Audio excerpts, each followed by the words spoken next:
Hey everybody, welcome to another deep dive. Mm. Today we're gonna get real about honesty and integrity, Ooh, I like it. but not like in a boring way, you know? Right, right, not a lecture. Yeah, yeah, no lectures here. We're going right for the heart and looking at these ideas through romantic relationships. Ooh, interesting. Yeah, you know, where things get messy. Yeah, for sure. We're using some really personal notes from a TikTok account, and they're really raw. Wow. Yeah, they don't hold back about broken promises and rebuilding trust and all that. I mean, that's what we're all about, right? Getting that unfiltered look at how people deal with this stuff. Exactly. Betrayal and trying to figure out what matters in a relationship. It's like looking right into someone's experience with these issues. I know, it's kind of like reading someone's diary. Yeah. It's intense, but also like everyone's been there. Totally. So the first section is called A Man of His Word, Okay. and it really sets the tone. There's this poem that's basically like a man's word should be his bond. Mm-hmm. You know, his actions should back up what he says. Right. It's like a plea for basic decency. It is.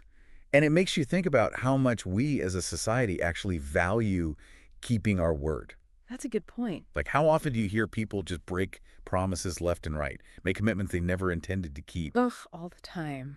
Right. It's Yeah. almost become normal. Totally. I've been in those situations where it's just empty promises. Oh, it's the worst. It makes you question everything. Like, can I Yeah. trust anything this person says? Can anyone be trusted? Yeah, you start to doubt everything. Yeah, and those experiences can really like shake your faith in people. Well, absolutely. And that's where this idea of actions speak louder than words comes in. Right.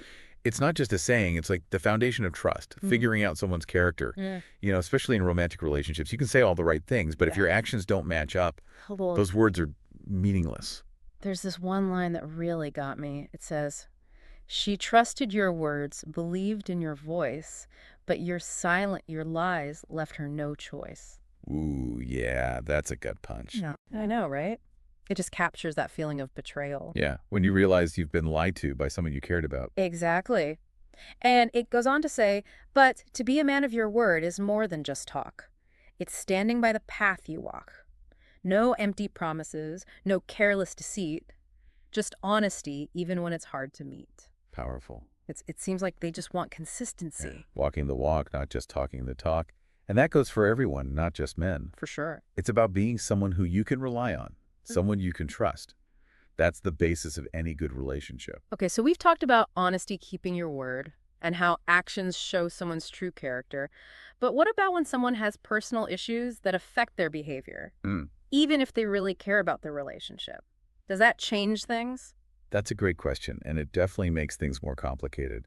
Because sometimes people aren't trying to be deceitful. They might be struggling with their own stuff, Yeah. like insecurities or past trauma that make it hard to be consistent in the relationship. So then how do you tell the difference between someone who's trying their best, even if they mess up, and someone who's just not capable of being honest? Right. That's the tricky part. You have to really pay attention to patterns of behavior over time. Okay. Are they willing to admit when they're wrong, take responsibility, make amends?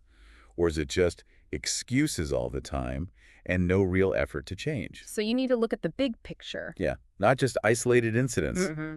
You need to see if their words and actions are consistently lining up. Yeah. And maybe trust your gut, too. Yeah, if something feels off, it probably is. Exactly. We often have that feeling, but we ignore it because we want to believe the best in people. It's hard. But those gut feelings are usually warning signs. Don't ignore those red flags. Exactly. This is getting deep. And speaking of going deeper, the next part of these notes is titled, Actions Speak Louder Than Words. Interesting. That theme keeps popping up. It does, and there's a reason for that. Hmm. In psychology, there's this idea called behavioral consistency, which means our actions usually show our true values and intentions more accurately than our words. So you're saying you learn more about someone by watching what they do than by listening to what they say. Exactly. Think about it. You can tell someone you love them a million times, Mm-hmm. but if you constantly forget their birthday, Right. don't make time for them, or put other things ahead of their needs, Ouch. those words become meaningless. Okay, yeah, that makes sense. So actions are the real test of someone's character, especially in a romantic relationship where you're supposed to be each other's priority. There's this line that really caught my eye. It says, a person will only act right for the one they truly want to be with. That's a bold statement. Yeah, it seems pretty absolute. It does. Yeah. And while there might be exceptions, it does make you think about motivation and intention in relationships. True. If someone is consistently putting in the effort, making you feel valued and loved through their actions, Yeah. it does suggest a certain level of commitment. I see what you mean. It's Yeah. like if you're really invested in the relationship, you'll want to do those things that make the other person feel loved. You won't need to be reminded. It will just happen naturally. Precisely. And on the other hand, if someone is constantly making excuses, breaking promises, or just putting in minimal effort, Yeah. it might mean their heart isn't really in it, no matter what they say. So how do you figure out someone's character then? What do you pay more attention to? Their words or their actions? I try to look for consistency between the two. Hmm. Words are important, but they need to be backed up by actions that show they really care, Right. respect, and a willingness to put the relationship first. It's about that alignment between what they say and what they do.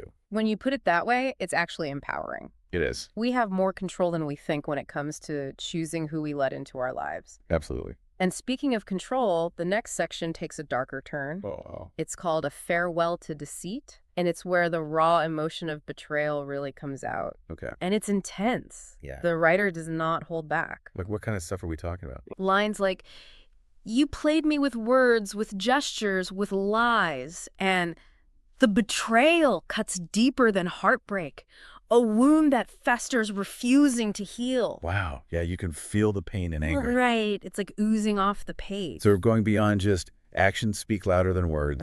And Yeah. we're getting into the real impact of betrayal. It's not just about being disappointed. Right. It's about feeling hurt, violated, even traumatized. Exactly. Betrayal trauma is a real thing.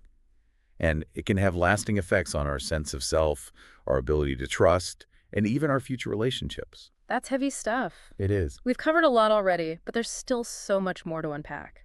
We'll be right back to continue this deep dive into honesty, betrayal, and finding real connection. You know, it's really striking how raw and honest these notes are. Yeah. Like, they're just laying it all out there, Yeah. letting us see how they're dealing with this pain and betrayal. It's like we're feeling it right along with them. Right. The confusion, the anger, the sense of loss. It's powerful. And they don't shy away from the darker side of it either. No, they don't. They talk about feeling drained, shattered, and burdened by the deception. It's like you can feel the weight of it. Yeah, it's not just an intellectual thing, it's visceral. Exactly. Yeah. And it makes you wonder, how do we protect ourselves from that kind of hurt? Right. How do we see those red flags before we get too invested in someone who might not be capable of being honest? That's the question, isn't it? And I think understanding that betrayal can be a gradual process is key. Okay, so it's not always some big dramatic event. Right. Sometimes it's a bunch of little betrayals, little lies, broken promises, inconsistencies that build up over time. Until you don't even recognize the person anymore. Exactly. Like death by 1,000 cuts. Wow. Yeah. Each little thing might not seem like a big deal on its own. But together. They create this huge chasm of distrust. Right. And that's why those early warning signs are so important. Those gut feelings. Yes. Don't dismiss those feelings, even if you can't explain exactly what's bothering you. There's this line that says, "Their actions spoke louder than words ever could, revealing the truth as it should." Ooh, I like that. It's like a reminder to trust your instincts. Pay attention to what people do, not just what they say. Right. So how do we get better at seeing those patterns? That's a good question. Is it something we can learn? Or are some people just naturally better at it? I think it's a little bit of both. Mm-hmm. Some people might have a stronger intuition, but I do believe it's a skill you can develop Okay. through experience observation and learning from your mistakes. So the more we pay attention to those red flags, the better we get at spotting them. Exactly. You build up a kind of betrayal radar. I like that. It helps you make smarter choices about who you let into your life. And how much trust you give. Right. It's about being discerning, not naive. Not being cynical or distrusting of everyone. No, not at all. Just being aware, setting boundaries, Exactly. protecting yourself from people who might not have your best interests at heart. And that brings us to another interesting concept from psychology, cognitive dissonance. Ooh, fancy. Yeah. Tell me more. So basically, cognitive dissonance is that mental discomfort we feel when our beliefs clash with our actions or new information. Okay. In the context of betrayal, it's that feeling you get when you start to see evidence that contradicts what you believe about someone you love or trust. So like that uneasy feeling when you realize someone you thought was honest has been lying to you? Exactly. Yeah. You're trying to reconcile the person you thought you knew with the evidence that shows they're not who you thought they were. It's almost like it's easier to believe we're wrong Yeah. than to accept that someone we care about betrayed us. It can be. Mm. And that's where recognizing cognitive dissonance is so important. It's a signal that something's off, that we need to take a closer look and be honest with ourselves, Wow, these TikTok notes are like a psychology lesson. right? It's amazing what we can learn from other people's experiences. It is. They give us such a powerful look into the complexity of relationships. And how we deal with trust and betrayal. Exactly. And it reminds us that we're all works in progress, that even the most painful experiences can be opportunities for growth. I like that. And speaking of growth, it seems like the writer of these notes is starting to move in that direction. Yeah. They're shifting from dwelling on the pain to taking back their power. There's this incredible line, but thank God for revealing your true nature, for shattering the illusion, for setting me free. Ooh, that's good. It's like a declaration of independence. Yeah, like you hurt me, but you don't control me anymore. Exactly. They're taking back their power, their self-worth, their future. It's pretty inspiring. It is. It speaks to the resilience of the human spirit. Our ability to not only survive betrayal, but to use it to grow. Right. It's about choosing to see the experience not as a defeat, but as a stepping stone to something better. So it's not just about moving on from the person who hurt you. It's about moving on to a better version of yourself. Okay, so we've talked about the pain of betrayal, the importance of recognizing red flags, and the power of taking back our power. But what about healing? How do we move on from that hurt and rebuild trust? That's where things get really interesting. And it's different for everyone. But I think there's some common threads. Okay. It often starts with acknowledging the pain, letting yourself feel those emotions without judgment. So you can't heal what you don't acknowledge. Right. You have to face the pain head on, even if it's uncomfortable. And I imagine that takes time.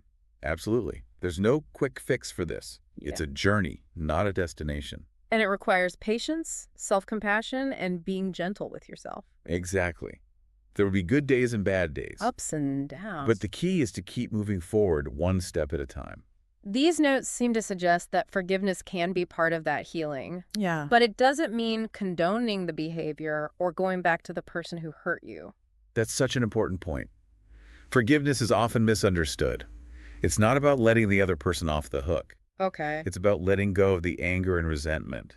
It's about choosing to move on without being chained to the past. So it's more about freeing yourself. Exactly. Yeah. And it might not be easy, but ultimately forgiveness is a gift you give yourself, a way to find peace and move on with a lighter heart. This has been such a deep conversation, It has. and we've only just scratched the surface of these TikTok notes. I know, right? We'll be right back to finish our deep dive and explore what it really means to build honesty, integrity, and a real connection in our lives.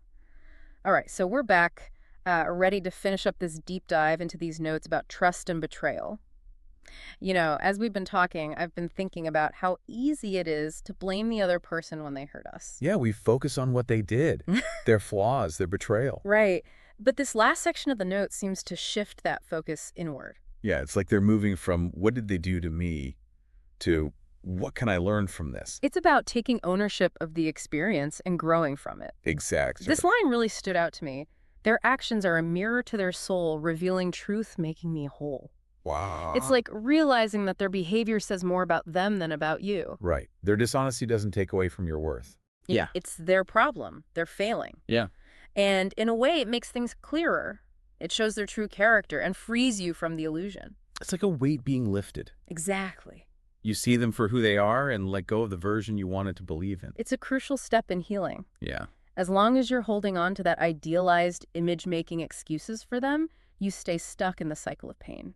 They go on to say, not a reflection of my worth or value, but a testament to their own character's hue. It's like they're reclaiming their self-worth. Right. Refusing to let that negativity in. Exactly.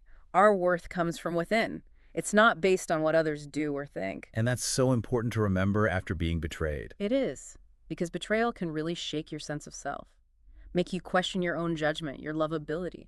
So it's not just about knowing they were wrong. No. It's about remembering your own worth and not letting their actions define you. Exactly. It's Oh. about taking back your story, your sense of self. Mhm. It's saying, you may have hurt me, but you don't get to define me. I define me. That's powerful. And it seems like part of that comes from the lessons learned, the wisdom that comes from pain. Definitely. The notes talk about that. In The Hurt, a lesson I gained. To recognize character no longer restrained. Turning a negative experience into something positive. Right. And that change seems to involve becoming more discerning in the future. Yeah, learning to see those red flags sooner, not settling for less than you deserve. The notes talk about being able to tell who's true and who's not, and how a real person's character needs no second thought. It's about trusting your intuition, those gut feelings, when something feels off. So how do we get that kind of discernment? Are we born with it or can we learn it? It's probably a bit of both. Yeah. We all have an inner sense of right and wrong, but life experiences, especially tough ones, can make that awareness stronger. Like developing a better radar for spotting those inconsistencies. Exactly. And maybe not being so quick to forgive those inconsistencies. Right. Not letting things slide just because we want to believe the best. Yeah, it's about holding people accountable for their actions, not making excuses, Mm. and being willing to walk away from situations that don't align with your values, Even if it hurts. even if it hurts. You know, we often think of red flags as these obvious things. Yeah, big warning signs. But these notes show that sometimes they're more subtle, more nuanced.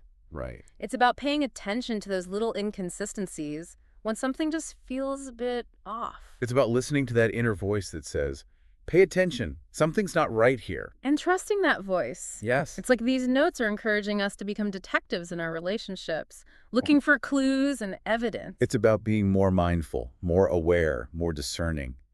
And that helps us make choices that match our values and our desire for healthy relationships. These notes, while personal, offer valuable insights for everyone. They remind us that honesty and integrity are the foundation for any real connection. And seeing those qualities in others and ourselves requires intuition experience and holding ourselves to a higher standard. It's about being true to who we are and finding people who share those values. It's about learning from mistakes and moving forward with more wisdom and self-awareness. And even when we face betrayal, we have the power to heal, to grow, and to create a future filled with genuine connection and love. In a world that often focuses on superficial things, these notes remind us that character matters, authenticity matters, integrity matters, and those are worth fighting for in ourselves and in the people we choose to be with. So as we finish this deep dive, the question I'm left with is this: how can we make sure our actions and our words reflect our truest selves? And how can we create a world where honesty and integrity are at the core of how we treat each other? Some things to think about. Thanks for joining us on this deep dive. Until next time, keep seeking truth, keep valuing integrity, and keep believing in the power of real connection.